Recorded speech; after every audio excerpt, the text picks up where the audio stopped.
दोस्तों, इंडिया के एक मशहूर शहर कलकत्ता में एक होटल में आग लगने की वजह से 14 आदमियों की मौत हो गई।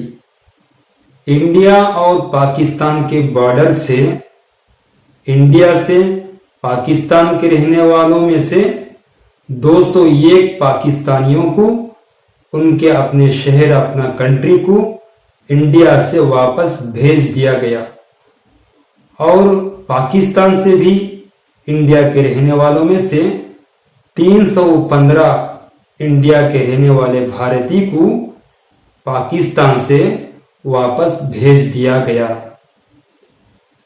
चाइना में एक रेस्टोरेंट में आग लग गई जिसकी वजह से 22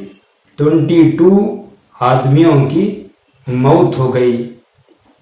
गाजा में इसराइल की तरफ से हमला हुआ जिसकी वजह से 24 घंटों में 60 आदमियों की, गाजा के रहने वालों की मौत हो गई।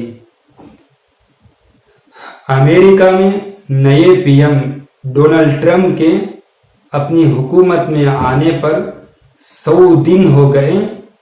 100 दिन होने की वजह से डोनाल्ड ट्रंप के खुशी का इजहार किया गया। दोस्तों, अगर आपको मेरे इस न्यूज़ बोलने का अंदाज पसंद आया हो तो हमारे इस वीडियो को लाइक करके और हमारी इस आसान न्यूज़ चैनल को सब्सक्राइब करके जुड़ सकते हैं।